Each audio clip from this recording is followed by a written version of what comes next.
So today, what I'm going to speak about is about walking in confidence, right? How many of us love to walk in confidence? We all walk in confidence. Though my today's message is directed towards women, but whatever I speak is also applicable to all the men over here. Amen. So don't think that today's message is only for women, but it is directed towards the women. So our identities are formed from our life experiences, right? Our identity is formed from the experience that we face in our lives. And sometimes these experiences make us feel insecure. They make us feel, unworthy, or they make us feel a little low than the other people around us. It is when you start comparing with them, right? And it can happen in your family. You might start thinking that, my brother is much more in a better position than I am today. My sister is doing really well that I'm doing today. And all these experiences make us feel less confident in our lives. When we start looking at all the other people and when we start thinking that, their life is much better than my life. We all are there in that kind of a position one time or the other. We all stand in such kind of a situation where we think, I thought I'll do better, but I am not. I thought I will be in a better position, but I am not. And which is why we might lose our confidence. Today, I'm going to talk about how we can start building our confidence, how we can start moving in our life, in our professional life, in our families, in wherever position you are with confidence. Amen? Say, move with confidence. Sometimes when we feel unworthy, sometimes when we feel insecure, we forget what God spoke to us. And usually for women, this also happens when they are surrounded with other influential women of little higher levels. You feel that, I don't think I have the capability to go to that level. I don't know if I can do better like her. If someone is in a better position in the same team, we start feeling, I am not doing well.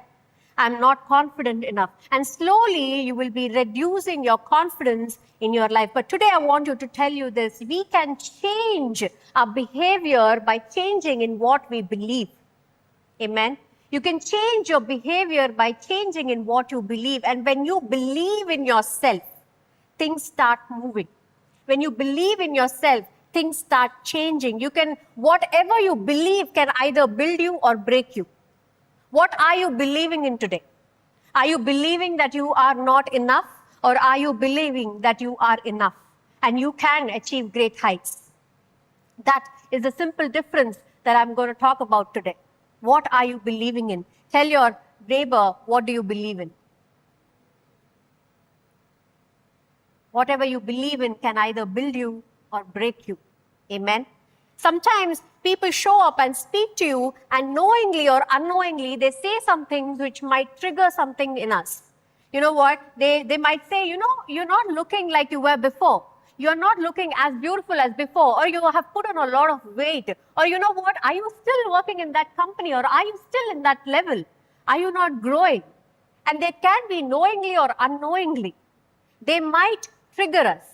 But the thing you need to understand is that the enemy wants to break your confidence in that position. The enemy wants to trigger your confidence at that point.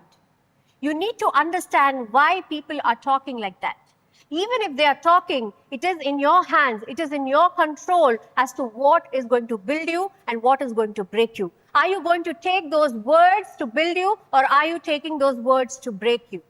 People keep speaking around us. The world around us always tells that you are not enough. But the word always says that you are enough. You are my child. But the sad thing is that, especially women, we always keep hearing what the world says. We forget what the word says. We always keep listening to those voices. Amen. Today in the volunteer session too, I've shared that what are the voices you're hearing can determine where you're going. What is the filter that you're putting around yourself so that you can hear the right voice? If you keep hearing the voices which always demean you or degrade you or say that you are less or you're not enough, you will keep believing in that. Which is why I say again, what you believe in is what your behavior is going to be. What are you believing in today? Are you believing in the word of God, or are you believing in the world? When you start listening to those words in the world, you start sinking in. The world around you seems very dark. You feel that I cannot do anything anymore. I am only here and I'm going to stay here and I cannot move forward. If you are in that place, God is telling you that I'm going to change your mind today. Amen. If you believe it, say amen. Now, being in confidence means you can walk away from that situation knowing that the enemy wants to make you weak. That is confidence. When you have the confidence, you know from which place you need to walk away from, knowing that the enemy is targeting you and trying to say that you are not enough. It is trying to push you in that pit of saying that you are not enough. You are not built to do this. You cannot do this. You do not have the capacity to do this or the energy to do this. You need to understand that you need to walk away from certain places to protect yourself. Amen. Protect yourself. Tell your neighbor, protect yourself. The world always wants to focus on where you're not enough. The world always says, you know what, learn this, you'll get a better job. Do this, you're going to better job. Wear this, you're going to be more pretty, or, go here so that you will be more respected. What you have in you is more important. Irrespective of the place, irrespective of where you are, irrespective of what you do. What you believe in yourself is very important.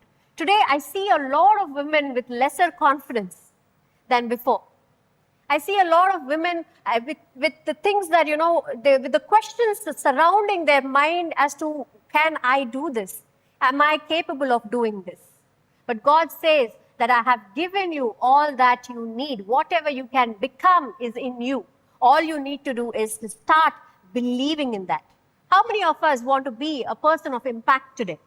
Everybody wants to be a person of impact, right? You say, I want to be a person of impact. I'm sure everybody wants to walk in confidence at wherever they go. In your workplaces, in your families, you want to stand strong, head held up high in confidence, right? Everybody wants to do that. But somewhere we are lacking. Why? But today, I'm going to share some 5 points with you where it can help you grow in confidence, where you can understand at which part or which point you are lacking. Amen. Are you ready?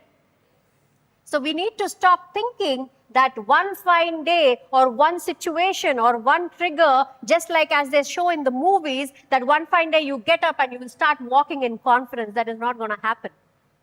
That is not going to happen. So stop waiting for that one moment where you think, you know what, today I'm going to sleep, next day morning I'm going to get up and I'll be in full confidence. That is not going to happen. Confidence comes when you take those consistent steps towards changing the situations in your life. You need to take those small wins and you need to keep dragging yourself every day towards the bigger win. Amen. That is how confidence comes. So stop thinking that one fine day or one prayer or one worship or one incident can move you from being not confident to being fully confident. You need to take consistent steps. Everybody say consistent steps. You need to take consistent steps to become the best version of yourself. Today, we are going to see the 5 points. The first point is identify your value. We always keep repeating this in the church to make you understand that you are valuable, right? We always start getting back to this point saying that, brother, you're valuable, sister, you're valuable, but hardly we realize what our value is. You need to identify your value. Everybody around here, as I said before, wants to be impactful, because being impactful means that you are valuable, right? You have the energy or you have the power to make a change or to initiate a change. That gives us a lot of power, right? Everybody wants to be impactful. Now, all this is super nice to listen. You say that I want to be impactful. I say you can be impactful. All good. Doesn't happen that way. Right? For being impactful or being confident or being an impactful woman, we also need to understand that we are ordinary people, but when we work with the power of God, we can do extraordinary things. Amen. You are You might be ordinary today, but with the wisdom of God, but with the power of God, with the strength of God, we can do extraordinary things. We can create an extraordinary impact in the world. You need to identify your value. When you identify your value, you are maximizing the word of God, the power of God, the strength of God in you. When you do not realize your value and you are stuck in the hole, God cannot work in you. You need to identify your value. Amen. When you identify your value, God can use you in much more better or a grand way in your life. When we identify our value, we are maximizing God to work in us. Everybody say maximize. Are you maximizing God's work today? We need to look at that. And when you realize all the potential that God has given you, He will start doing amazing works through you. We want God to do amazing works through us. We want to be impactful. We want to be confident. But the first step that you need to take is for you to understand how valuable you are, how precious you are. You are a valuable child of God. Genesis 1:27, we always are reminded by this powerful verse, that is, you are made in the image of God. We are made in the image of God. Imagine carrying the image of God. Imagine carrying His blessings. Imagine carrying His impact in us. We can do great things. Similarly, Ephesians 2:10 also says, for we are God's handiwork. That means you are a masterpiece. You are a work of art. God created you wonderfully, fearfully, beautifully. You were not an accident. You just didn't happen just like that, without any purpose or without any kind of a design or without any kind of a idea. He was very intentional in making a woman. He was very intentional in designing a woman. He was very intentional in giving the purpose to a woman. We need to understand the value that we hold. When you see yourself through the eyes of God, you will start walking in confidence. Whenever you are lacking confidence, remind yourself this, that you are a masterpiece. You are a masterpiece made by God. You are a work of art. You are not just here by an accident or just by a fluke. It just didn't happen. But God had a very clear intention and a clear purpose to make you and to bring you into this world. So never think that you do not have a purpose and you just need to live your life like this, doing something which you do not like, doing something which has no impact, doing something which has no purpose. Today, all the women, I want to tell you today, I want you to walk with confidence and I want you to understand that you are valuable. Amen. Everybody say, I am valuable. You are valuable. You need to understand that. Amen. The second point that I want to talk about is identify your triggers. What is triggering you? What do I mean by trigger? What do I mean by trigger? That's something that provokes you to behave, to think, or act differently. Right? What is provoking you? Women, we are very easily provoked. Don't you think so? We are easily provoked. Anybody says anything, we are provoked. Anybody says, you are not enough, we are provoked. If they say that you cannot do this, we are provoked. We need to understand our triggers. What is triggering you? What are the situations that is sucking out your confidence from yourself, from your heart, from your mind? Identify your triggers. What is triggering you is very important for you to understand. For some, they are full of confidence in their work areas, but suddenly when they go to a group meeting or, a family meeting, suddenly they feel very low. Suddenly they feel that, I cannot do this. I cannot speak to them. I am not capable of speaking to them. There are bullies everywhere around us, and they keep bullying us, and they try to show us that you are not good enough. And when they say those words, are they triggering you?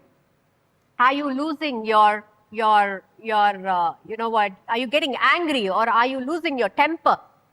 What is triggering you is very, very important. For some, there are certain memories or certain words or certain situations which gets them triggered, where they feel, you know what, they're being attacked. You need to start identifying those triggers. We need to identify those places, those people, because the enemy is not behind your fame, your success, or your money, or your finances, or anything, but the enemy is behind your confidence and your confidence in God. When the enemy hits that, when the enemy hits your confidence, his work is done. Because you no longer believe that you're worthy, you no longer believe that you're enough, you no longer believe that you are the masterpiece of God. Your confidence is hit, and the enemy can easily work in that place. People who lose confidence are very easily targeted. Amen. You need to be very, very careful in identifying your triggers. You need to understand where you're getting triggered. Because of that, I'm going to give you 3 words. Wherever you are placed, if you feel that you are being triggered, pause. Pause, pray, and then proceed. Everybody say pause, pray, and then proceed. You need to pause, you need to pray, and then proceed. When you're being triggered by something, if something is not making you take the right decision, if it is troubling you, if your mind is not settled, I want you to pause there. Stop. Take a pause. Pray. What do I mean by pray? Submit all your emotions to God.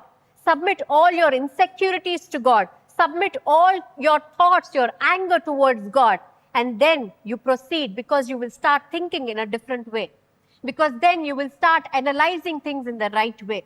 You need to stop, pause, pray, and then proceed. We see this an example of Moses in Numbers 20, where we see that the Israelites over there were not having any water. They were being troubled in the desert. And they were quarreling with Moses, and they were complaining to Moses, and they were saying that, you know what, why did you even bring us out here? We were good there, and we were happy there. And they were trying to instigate him or trying to anger him. Now Moses, he went towards God and he spoke to God, he prayed to God, and he said, God, I need your help. Now God answered him. God said, you know what, go and speak to the rock and the water will flow. But when Moses came down, when he saw the people and he was angered, and he was, he was angry, and what he did not speak to the rock, but he struck the rock. Now, when he struck the rock, with that reaction, there were consequences. Now, Moses was not able to control the triggers that he was facing there. And he faced consequences. People around us are always there to trigger us. When you are happy, when you're smiling, they come and ask you, why are you so happy about? Your life is not better. If you're dressing up beautifully and you stand there and they come and tell you, you're not looking like you were before, you put on a lot of weight. Those are all triggers. They're all triggering you because you're happy. Now what you need to do is identify those triggers, and you need to pause before you react. You need to pause before you respond. When you identify your triggers, you will no longer react, but you will start responding to them. And one of the responses to pause, pray, and you walk away. You don't give them the importance of their words, because you always keep reminding yourself that you are in the image of God. God has made you for a purpose. You need to start remembering that. And we see another example in Psalms 31 where we see David was doing this. He was honest with God. He was extremely honest with God, and he was outpouring all his emotions to God, saying that, you know what, God, I'm tired. I'm exhausted. I'm drained. I can no longer hold these emotions. I'm drained completely. I need you. I need your support. When you are in that position, when you're overwhelmed by the people around you, by the situations around you, you need to have a person where you need to vent out those emotions. That is God. God is your safe place. God is your protector. God is the one who is going to bring you out from that place. Amen. You need to outpour whatever you have in your mind, in your heart. If you're feeling low, if you're feeling less, if you're feeling insecure, if you're feeling unworthy, if you're feeling bad about something, put that in front of God. Stop thinking that it is you who needs to think about it always. You need to release it to God so that God can start working in your life. David did the same thing. He was distressed and he was giving a distress call to God. Call on to God when you are filled with emotions. Most of the women, they do not reveal their emotions. They think that, I have to control everything in my life. I need to hold on to everything in my life. I don't have anybody. I'm going to live and die this way. But God says, I am here for you. Amen. God is saying that I'm here for you. You can open up to me. You can speak to me. Open up with your emotions. Never think that you need to keep holding it again and again every day and fighting all on your own. Whenever we are being triggered, I want you to pause, pray about it, and submit your emotions to God so that you can process in the right way. You can respond in the right way. Everybody say, stop reacting. Start responding. What is reaction? Immediately with anger. Stop striking the stone. And you need to start speaking to the stone. Amen. Remember that triggers are always here to disturb you, but you need to protect yourself. Only when you stop those triggers, when you understand that these are the triggers that are trying to hamper my peace, then you will start building on your confidence. You will start building on your confidence. The third point that I want to talk about is honoring your limits. Confidence grows when you start honoring your limits. But many of the women especially struggle in this area. They cannot draw boundaries because they want to be likable, lovable, friendly, and always accessible. They always want to be in the good books, which is why they do not draw any kind of a boundary. How many of us are like that this morning over here? Drawing boundaries or drawing a line is the clearest response of you giving yourself self-respect. When you respect yourself, when you give yourself that respect, you will start drawing a line between what is disturbing you and what is not. Are we being extra friendly, extra lovable, extra likable in our lives, because of which we are inviting troubles into your life? Today is the time where you need to start honoring your limits. Everybody say, honoring your limits. You need to set a line between what is draining your energy and your confidence and your peace of mind. Start taking strong decisions today. You need to honor your limits. Oh, no, this is my friend. I've been there with him or with her since my childhood. If that person is draining your energy or moving you away from your purpose, draw a line. Amen. It might be very hard to do, but it is going to protect your peace.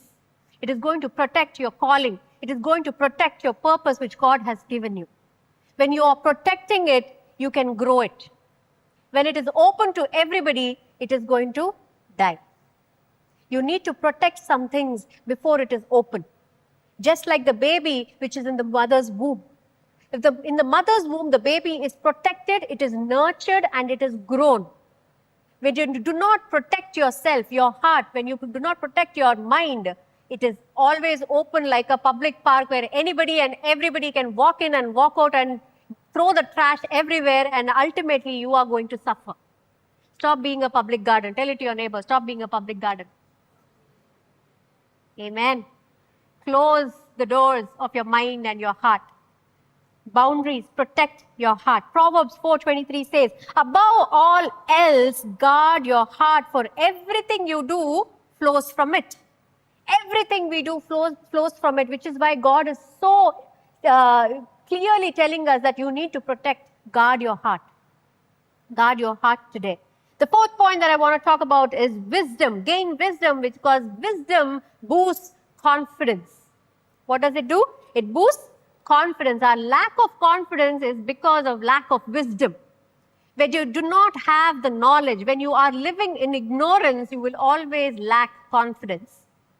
We need to gain wisdom, because it is that is the only thing which is going to build your life. Wisdom is very important. Above all else, gain wisdom. Whatever you can do, gain wisdom. If you need to give anything, gain wisdom. give and gain. I think yesterday when I was speaking in the church where we were invited, they were telling the theme for this Women's Day is to give to gain. The theme is give to gain. Give your energy, give your time to gain the wisdom. Amen. What are we giving today? Are you giving your time to gain wisdom? Are you spending your energy to gain wisdom? Or is it okay? I'm fine. I'm doing okay. Is that what you are looking at? Today, I want you to gain wisdom because wisdom teaches us many things and it makes us stronger. Amen. And we will stop, when we stop relying on our own understanding and when we get the wisdom from God, things will start changing in our life. Why? Because you will not only know what you can control, wisdom also tells you what you can't control. You need wisdom for that. You need wisdom to understand where I can control these things and where I cannot control. Without wisdom, you will start trying to control things which are out of your control and you will still fail. You need wisdom to understand where you can stop and where you can start. What is with you and what is without you. You need to know what are the circumstances that you can control and where God's intervention is very important. Wisdom is important. Everybody say wisdom is important. What are the things that are out of our control today? Our future. You cannot control your future. You cannot control the opinions of others. You cannot control the world outside you. You cannot control what is going to happen in the next moment. But what you can control is your life. You can understand where you can control. You can control your emotions. You can control your reactions. You can start controlling the way you behave. You can start controlling the way you conduct yourself. All these things will help you and will always help you to move forward. Understand where you're going wrong. When we understand that certain things are beyond our control, beyond our strength, that is when we reach out to God, our life will start changing. Most of the time we think, I can do this, and you start holding to things which are out of your control, which is why you're losing your peace, you're losing your patience, and you are always under stress. A lot of women are under stress. Today I want you to give up that stress. Let go. Everybody say, let go. Let go of that control, thinking that I can control everything. No, we cannot control everything. Some things we need to leave it to God. Some things are beyond our control.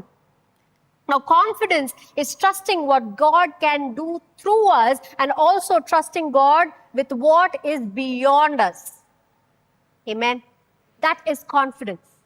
When you lose that control and say that, God, this is beyond my control, I cannot do this, you will start living your life in a different way.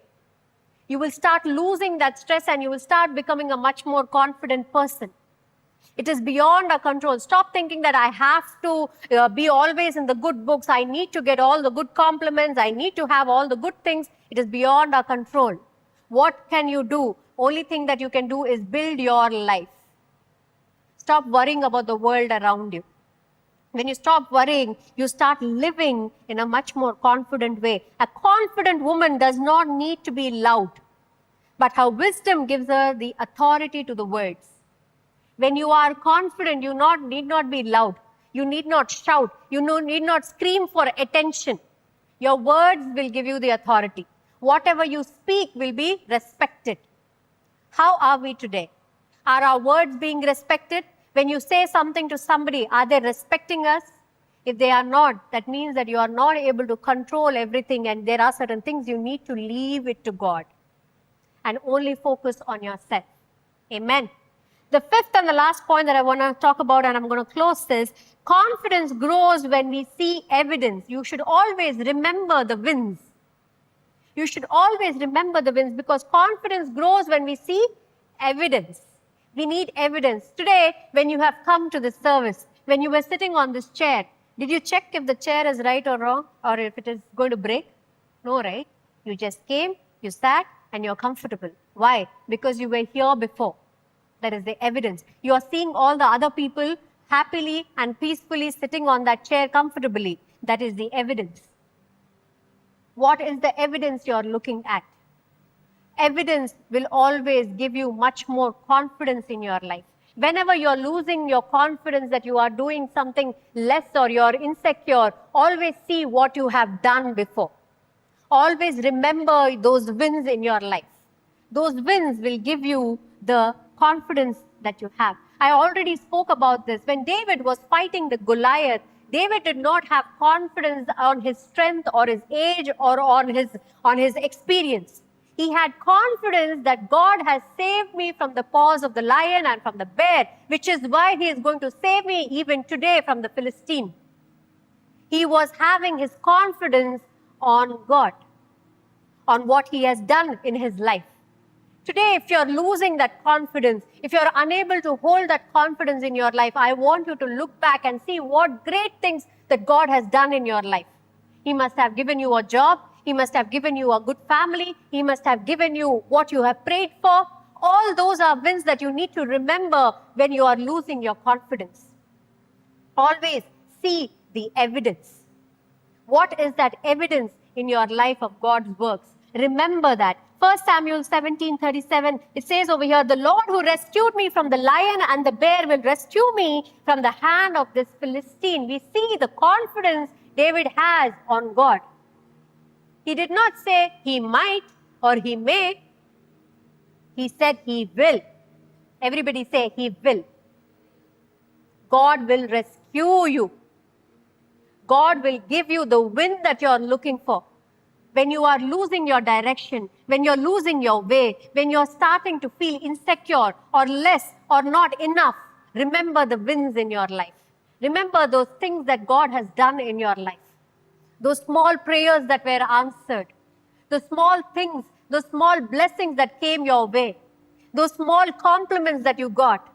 Remember those wins. Remember those things. Have you changed? Somebody must have come and told you, brother or sister, you have changed my life. Your smile makes me happier. Looking at you, I get the confidence. That is a clear evidence of God working in your life. So start believing in that. Amen. You need to start believing in that. Evidence builds your confidence. We always panic because we forget the evidence. We panic. Whenever we face a situation, we start panicking because we forget that where God was with you then, He's going to be with us now. God did His work then, He's going to do His work now. We forget that. We need somebody to remind it to us. Confidence is always built when you remember your evidence. Amen. And when you believe, just like Pastor also spoke about the Mary and Ruth and Esther. I shared this in the yesterday's women's conference too. Mary, Ruth, and Esther, they were living a life very normally, very ordinarily, right? They were going about their lives every day. But suddenly on one day, their life changed. Their life changed. They faced a situation and an incident which changed their complete future. When we see Mary, she was young and she was happy and she was getting ready to get married and she was probably dreaming about her marriage. And suddenly one day the angel came and completely her plan changed.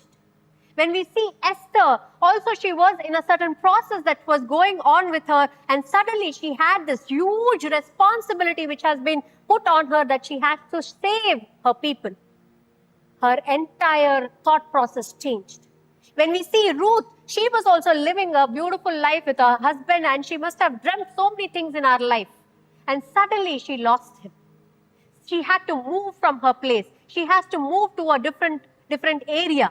Place where she did not know what to do or how to do, whom to go to. But only here I want you to understand all these three women and many more examples from the Bible, they did not stop. They must have doubted, they must have feared, but they moved. Everybody say move. They moved with confidence. They said that, you know what, my God is going to be there. My God is going to help me. My God is going to relieve me from this pain. I'm not saying that we need to live a life without fear or doubt or insecurity. I'm saying, in spite of that, move with confidence. In spite of that, move to gain your respect. In spite of that, work towards your process. Today, God is telling you that I'm there with you. You need not fight this battle all alone. I am there with you. In fact, that is my battle. What do you need to do? Let go of the control so that God can start working in your life. I don't know what kind of battles you are facing today. Let go of the control of trying to win that battle and give it to God so that He can start working in your life. So that we can stand strong and live a confident life as a confident woman, a confident man, the way that God has made us. Amen. Live confidently. Everybody say, tell it to your neighbor, live confidently. Amen. Confident women are not the ones without the doubts or the fear, but they are the ones who believe that God is more powerful than their doubts and fears. Amen. Confident women are very, very, very necessary for building God's kingdom. Amen. We need to be confident in faith that God is going to work through us, in us, and around us. We always need to be ready to take up God's purpose in our lives. Always end your day with the evidence and not the emotion. I don't know what all emotions you're carrying throughout the day, but at the end of the day, before you're closing your eyes and sleeping, remember those evidences that God has done in your life. Don't think that your day was bad. My day was completely bad. It was very horrible. I did not pass the interview. I did not pass this. I did not do that. The manager scolded me. Forget all those emotions and only remember the evidence that you have the job, you have the money, you have the energy, you have people around you who can help you. Those are the evidences of God's work in your life. Amen. Let us all stand up onto our feet today and let us remember those evidences today that God has given us in our life. Today, you might have come with an insecure or a depressed heart, but remember those evidences. Walk in the wisdom, stand in confidence, and carry the strength of God wherever you go from here. Carry the strength of God. Always remember your value. Remember your value. You are a masterpiece, says God. You are my work of art, says God. Remember those things in your heart and in your mind. Today, let us all bow down our heads. Let us all pray to God to remind you of His evidences, to remind you of His works today, to build you in confidence so that you can overcome what the world is throwing over you. Those battles, those words, those insecurities, those uncertainties, everything. Submit it to God. Submit all your emotions to Him today. You must be carrying that anger in your heart for a very long time. Submit it to God today. You must be carrying that depression in your heart for a very long time. Submit it to God today. Say that, God, I'm tired. I'm exhausted. I cannot do this anymore. I am unable to move. I need you to work in my life today. I want you to submit each and every emotion that you're carrying, which is making you heavy and which is not allowing you to move in your life. Submit it in Jesus' name today. Submit every emotion, every doubt, every anger, every question to God today. Today, when you walk out of this place, I want you to walk out confident that God has already started His work in your life. He has already planted that seed in your life, where you are going to walk in your purpose, where you're going to walk in your plan, and you are going to achieve that success. Talk to God today. Submit it to Him today. Say that you are weak. You are unable to do it on your own. Dear Father, I'm unable to do it on my own. I'm not able to control the circumstances around me. I'm not able to control the voices around me. I need your intervention today. Ask God for His intervention. Ask God to work in your life. Dear Heavenly Father, we come into your holy presence today, O Father. Dear Father, today we thank you for the word that you have given us, O Father. We thank you for teaching us that we need to identify our value. We need to identify our triggers. We need to set boundaries, O Father. We need to understand where we are going wrong, O Father. We need to let go of control, O Father. Dear Father, we ask for your intervention in our lives. We ask for you to make us confident in your word, in your works, O Father. Dear Father, as we move from here, O Father, as we get back to our world, O Father, our daily lives, O Father, let us walk in your confidence, O Father. Dear Father, let not the world interfere with our confidence anymore, O Father, as we draw the line with your word, O Father. Just as Jesus drew a line in the wilderness, O Father, around the Satan, O Father, with your word, which did not hamper him in achieving your mission and your vision, O Father. Today we ask for you to surround us with your spirit like that, O Father. so that we can fight any Satan, any enemy that is trying to break our confidence today. Dear Father, we thank you, O Father, for all that you have done for us, O Father, all the works that you have given us, O Father, so that we can treat it as evidence of our future blessings, O Father. Dear Father, we thank you for all the offerings, O Father. We also pray for the house meeting that is happening today evening, O Father. Be there and bless them, O Father. Let your presence fill each and every person, O Father, who's standing over here. Dear Father, we thank you and we glorify you. We especially pray for all the women who are standing over here, O Father. May your special grace, special anointing, and your mercy be upon them, O Father, in whatever works that they're doing. In Jesus' mighty name, we ask and pray. Let us all say together, Amen, amen, amen.